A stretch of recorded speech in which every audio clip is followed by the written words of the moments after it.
ఇక్కడ ఇది చాలా ఇంపార్టెంట్ ప్లేస్. దీన్ని సూసైడ్ పాయింట్ అంటారు. సూసైడ్ పాయింట్ అంటే ఆత్మహత్యలు చేసుకునే ప్రదేశము. అయిందిగా మరి కొట్టందే తప్పట్లో. ఆత్మహత్యలు చేసుకునే ప్లేస్ కోతే మీ అందరికి అంత అనుభూతి ఎలా కలుగుతుందయ్యా? నాకేం కలగడం లేదు. మీ కలగట్లేదా? కిందకి దూకితే కలుగుతుంది. సపోజ్ ఒక అమ్మాయి అబ్బాయి ప్రేమించుకున్నారు అనుకోండి. నేచురల్ గా డబ్బు, కులమో, మతమో వాళ్ళ ప్రేమకు అడ్డొస్తుంది. అప్పుడు వాళ్ళ ప్రేమ ఫెయిల్ అవుతుంది. అలాంటి వాళ్ళు అటు వాళ్ళ పెద్దవాళ్ళని కాదనలేక, ఇటు ప్రేమని వదులుకోలేక ఏం చేయాలో తెలియక అదిగో ఆ లోయలోకి దూకి ఆత్మహత్య చేసుకుంటారు. అదేంటయ్యా, ప్రేమ ఫలించినంత మాత్రం దూకేసి ప్రాణాలు తీసుకోవడమే? నేచురల్ గా అంతే కదా సార్. ప్రేమే లేనప్పుడు ప్రాణం ఎందుకు సార్? వేస్ట్. అంతకన్నా చావటం బెటర్.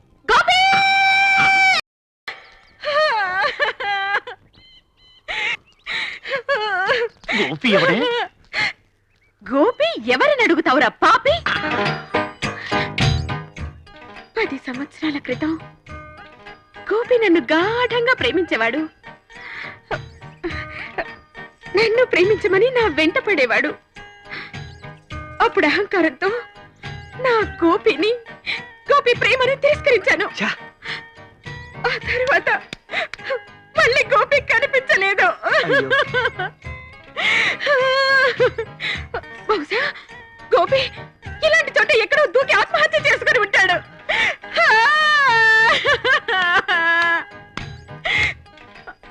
అంత అందగాన్ని కాదన్నందుకు ఇలాంటి అనాకారాన్ని అంటగట్టాడా దేవుడు. ఇప్పుడు నీకు ఫుల్లుగా అనుభూతి అయ్యిందా? ఇంకా చూస్తారా కొట్టం తప్పట్లు? ఆపండి మీ చప్పట్లు గోల.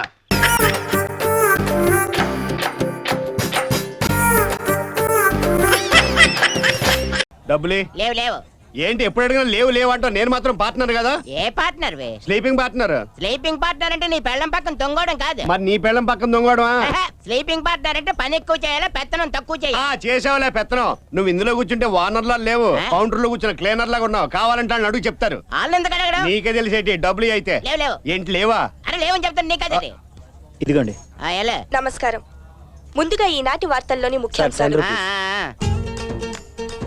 ఇప్పుడే అందిన వార్త. కృష్ణానగర్ ఏరియాలో ఓ హోటల్లో పనిచేసే సర్వరు సడన్ గా ఉన్మాదిగా మారి క్యాష్ కౌంటర్ లో కూర్చున్న ఓనర్లందరినీ దారుణంగా కాల్చి చంపుతున్నాడు. కావున సదరు క్యాష్ కౌంటర్ లో కూర్చునే ఓనర్లందరూ జాగ్రత్తగా ఉండాలని నగర పోలీస్ కమిషనర్ గారు హెచ్చరించారు. కృష్ణ, నువ్వు ఎప్పటి నుంచో క్యాష్ కౌంటర్ లో కూర్చోని సరదా పడుతున్నావు కదా, ఇలా కూర్చో. కిచెన్ లో కొద్ది పని నుంచి చూసుకొని వచ్చేస్తాను. ఎంత జాలిగా క్యాష్ కౌంటర్ లో కూర్చుంటాడు. ఇప్పుడు తెలుస్తుంది. ఎవరు బయటకు రావద్దా? ఉన్మాది కూడా అప్పుడే వచ్చేసినట్టుకున్నాడు.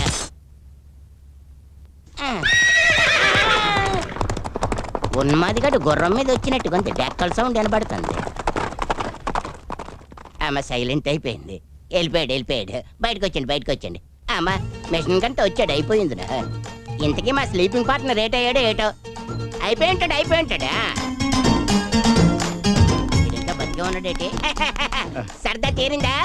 కూర్చొని చాలు లేదు. నువ్వు కూర్చో, నీకు తీరద్దు. నువ్వేం చెప్పక్కర్లేదు, నాకు తెలుసు కదా.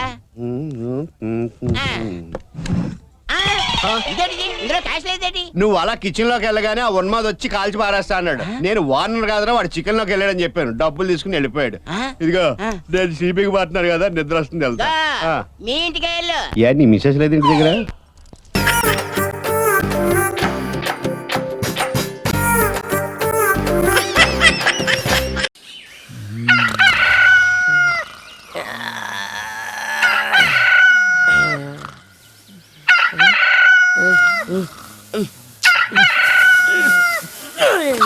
నీ మమ్మీ కూడా మారా.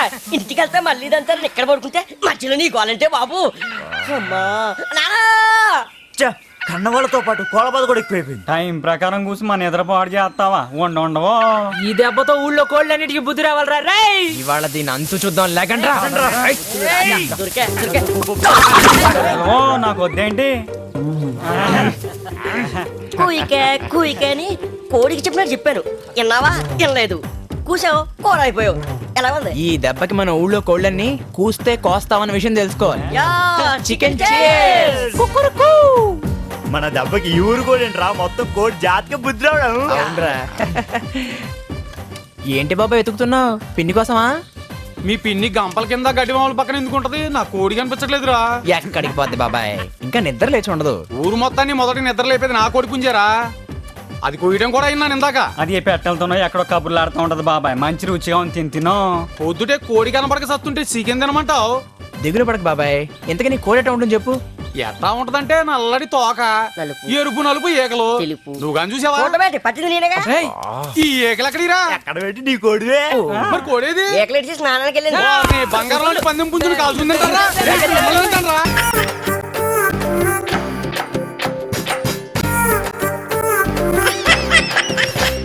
అయితే సత్తాను అంతే కదా. అయ్యో ఏం చేస్తున్నారండి? సూసైడ్.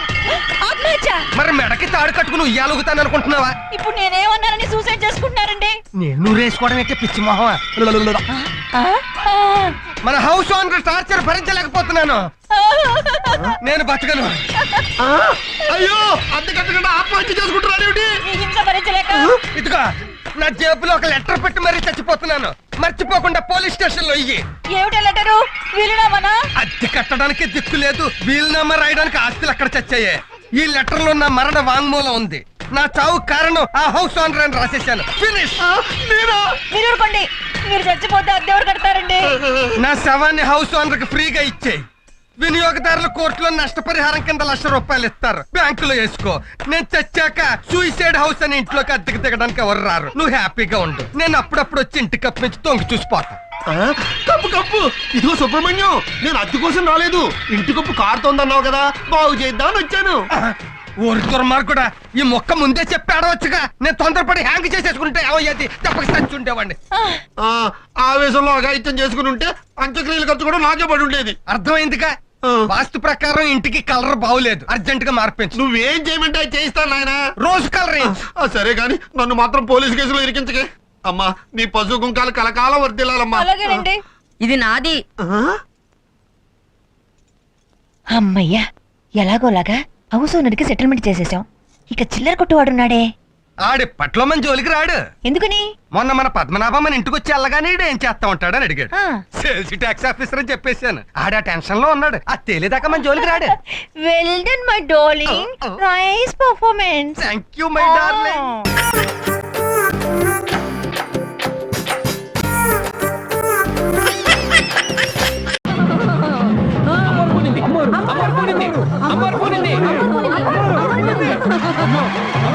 శాంతించు తల్లి, శాంతించమ్మా.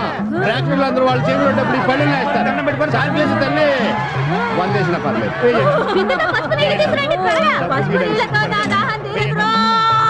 శాంతించమ్మా, శాంతించు. నీకేం కావాలో చెప్పమ్మా. అసలు నువ్వు ఈవిడ మీదకి ఎందుకు పోనావో చెప్పు తల్లి. కడుపు కొట్టి నా కానుకలన్నీ కాజేస్తున్నారు. ఇంకెవరు? ఈ ప్రొజెక్టర్ పాపిగాడు, ఆ బుకింగ్ బుజ్జిగాడేంట్రో. అమ్మని మనకు బిడ్డపోయింది. ఈ నీచలు ఇరక్కుమ్మన్రో. వాళ్ళ నెత్తురుతో నాకు బొట్టెట్టన్రో.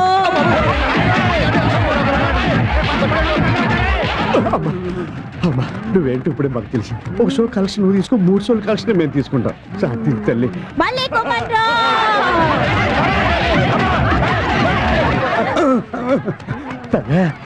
3 షోలే నీకు, ఒక్క షోనే మాకు. శాంతి తల్లి, శాంతి. శాంతించన్రో. వీళ్ళని కొట్టిన చోట కట్లు కట్టి పంపించన్రో. కొట్లు మేము కట్టుకుంటాలే మంగ. రారా. పేపర్ తెప్పించన్రో. డ్యూటీ ఎక్కల్రో. డ్యూటీ ఎక్కల్రో.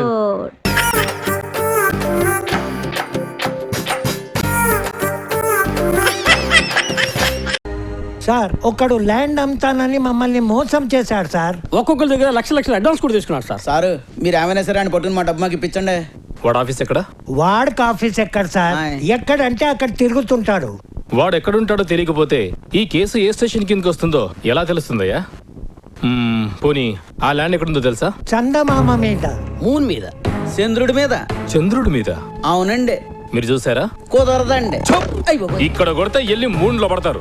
ఎవడొచ్చి కబుర్లు చెప్తే డబ్బులు ఇచ్చేస్తారా? వెళ్ళి మూన్ స్టేషన్ లో చెప్పుకోండి. అది నా ఏరియా కాదు, వెళ్ళండి. సార్ మీరు అలా అనకండి సార్.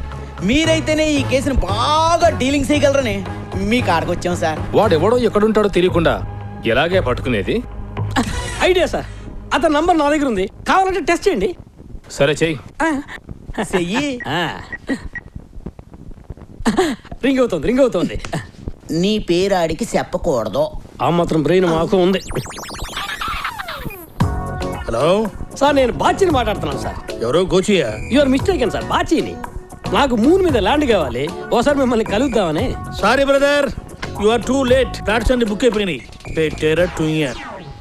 పేరు మార్చాడు గారి గొంతు మార్చలేకపోయాడు. మీ గొంతు గుర్తు పట్టేసినట్టున్నాడు, మీరు మాట్లాడండి. తీసుకురా. హలో నమస్తే సాబ్, ఆదాబరిసే. పూరా బరసే. మాకి మూన్ మీద ల్యాండ్ కొనుక్కోవాలని మేము అనుకుంటున్నాము సాబ్. నాకు 2 ఉన్నాయి బీబీ సాబ్. ఒక బీబీకి ఇక్కడికి కొన్నాను సాబ్, ఇంకో బీబీకి మూన్ మీద కొంటాను సాబ్. ఓహో, మీరు మా దగ్గరికి వస్తే బానే ఉంటది సాబ్, లేకపోతే మేము మీ దగ్గరికి వస్తాము సాబ్. సారీ భాయ్ సాబ్, మాది వర్క్ బిజీగా ఉంది. బాద్ మే మిలేంగే. ఫోన్ పెట్టేసాయి. ఈడు గొంతు మార్చాడు గాని ఫోన్ మార్చరా. ఎంత మంది కమ్మానురా నేను ఫ్లాట్లు. ఇన్నిసార్లు ఒకే ఫోన్ తో మాట్లాడితే గుర్తుపట్టేస్తున్నాడు. సార్, ఈసారి మీ ఫోన్ లో మాట్లాడండి. నంబర్ చెప్పు. ఇది ల్యాండ్ లైన్, అంటే నేను గుర్తుపట్టలేనని వాడు ఉద్దేశం. హలో, ఏంటయ్యా అంతలా అరుస్తున్నావు? నేనేమన్నా మీ పక్క నుంచి మాట్లాడుతున్నానా?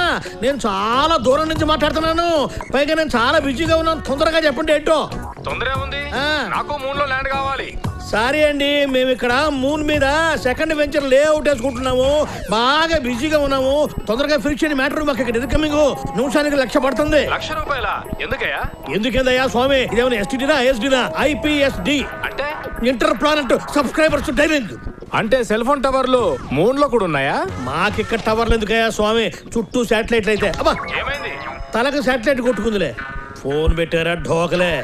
ఎంతమంది బలిసిరోళ్ళు నా బుట్టలో పడలేదు. ఇంకా మీకు డబ్బులు రావు, ఆశలు వదులుకోండి. ఏయ్, అంత బలిపేంటే మీకు? డబ్బులుంటే ఏమైనా కొనేయచ్చా? మీలాంటి డబ్బు బలుపున్న వాళ్ళని ఇలాంటి మోసగాలు మోసం చేస్తూనే ఉంటారు. వెళ్ళండి. అది వెళ్ళండి. డబ్బులు లెక్క జనం ఏడుస్తుంటే వీళ్ళు ఎక్కువ కొట్టుకుంటారు.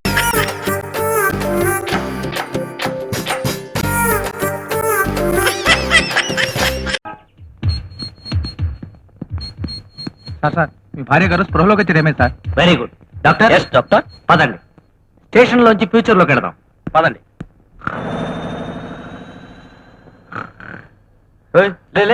ఏంటిది? ఆకాశవాణి వార్తలు చదువుతున్నది డి పులాసులే. బాబు, ఇది ఆకాశవాణి కాదు, దూరదర్శన్. న్యూస్ రీడింగ్ టైం ఉంది, స్విచ్ నొక్కుతాను. రెడీగా ఉండు. రే అబ్బా, ఇంకా టీవీలు చూస్తూ కూర్చున్నారేంట్రా? రెడీగా ఉండండి. ఓవర్ యాక్టింగ్ చేశారంటే చంపుతా.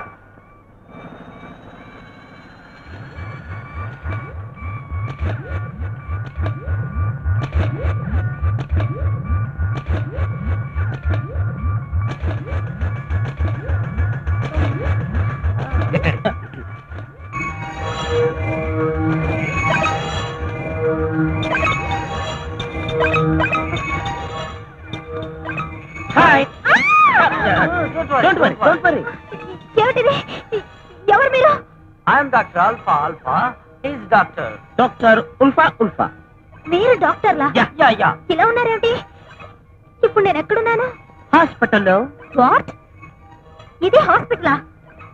ఇలా ఉంది ఏంటి? అంటే మా ఆర్ట్స్ డైరెక్టర్ ఆల్ఫా. ఇది ఓల్డ్ మోడల్ అండి, 50 ఏళ్ళ క్రితం కట్టింది. మీరు డిశ్చార్జ్ కాగానే ఇది పడకొట్టి కొత్తది కట్టిస్తాం. ఇది ఓల్డ్ మోడలా? ఎస్ బామ్మ గారు. బామ్మ?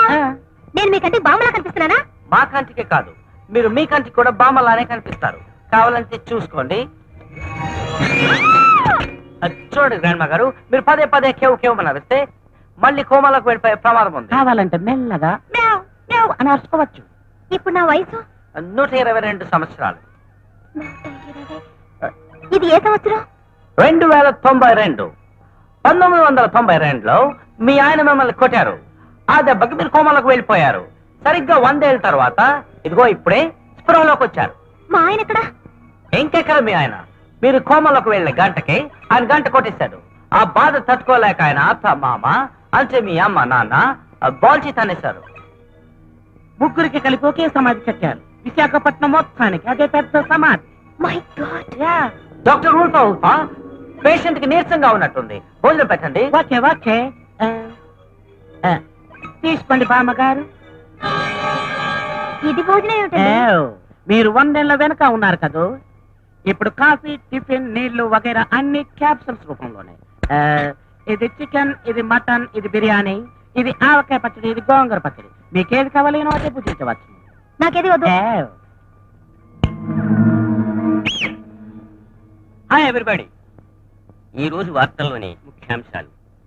భారత మాజీ ప్రధాని స్వర్గీయ రాజీవ్ గాంధీ 101వ వర్ధంతి సందర్భంగా రష్యా అధ్యక్షులు శ్రీ గుచావ్ బచావ్, చైనా అధ్యక్షులు Shri ping pong ping, America అధ్యక్షులు శ్రీ ఒనిడా ఫిలిప్స్ బుష్ తమ సంతాప సందేశాల్ని అందించారు. ఈ రోజు చంద్రమండలం మీద జరిగిన మందిరం మసీదు తన్నులాటలో 2 కాలు జారి వైజాగ్ జగదాంబ సెంటర్లో ఉన్న రేషన్ షాప్ క్యూ జనాల మీద పడిపోగా పాపం 22 మంది చనిపోయారు.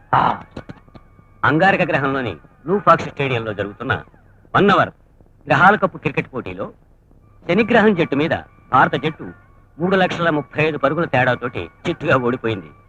ఆ అవమానాన్ని భరించలేక team captain Bajaruddin, vice captain Vipul Dev ఆత్మహత్య చేసుకోవడానికి తెలుగు గంగలోకి దూకారు. అయితే నీళ్లు లేక కాళ్ళు విరిగాయి. ఇప్పుడే అందిన తాజా కంప్యూటర్ వార్త. 100 ఏళ్ల క్రితం కోమాలోకి వెళ్లిన రామలక్ష్మి అనే స్త్రీ కోమాలోంచి బయటకు వచ్చి ఈ వార్తలు చూస్తున్నట్టు తెలిసింది. ఈ వార్తలు ఇంతటితో సమాప్తం. గోవిందా గోవిందా. నేను కోమా నుంచి బయటకు వచ్చినట్టు ఈ టీవీ వాళ్ళకి అప్పుడే ఎలా తెలిసింది? ఇది కంప్యూటర్ యుగం కదో అదంతే. అన్నట్టు ఇప్పుడు వైజాగ్ లో ఆడవాళ్ళు మగాళ్ళు ఎలా ఉన్నారు? ఎలా ఉంటారు? ఆడవాళ్ళు అంట్లు తోముకుంటూ మగవాళ్ళు ఉద్యోగాలు చేసుకుంటూ ఉన్నారు. అదేంటి? దానికి రివర్స్ లో ఉండాలి కదా. 100 సంవత్సరాల క్రితం ఎప్పుడో కొంతకాలం ఉన్నారట. మా తాత చెప్పారు. ఆ తరువాత తొర్రా గుహల్లో ఉన్న యోగిని జంబలకడి పంపకి విరుగుడు మంది ఇచ్చేసి అందరినీ మళ్ళీ మామూలు మనుషులు చేసేసిందా? చెయ్యలేదే నా సన్ఫ్లవర్. ఇప్పుడు నేను వెళ్ళి చేయిస్తా. చెప్పుకో చూద్దాం. నీకు బెల్ట్ పెట్టుకునే అలవాటుందా? లేదు. గోపాలరావు కాదు. అయితే బొట్టి దగ్గర కిటికీలున్నాయా? లేదు లేదు. స్టీఫెన్ రాజు కాదు. ఎవరబ్బా?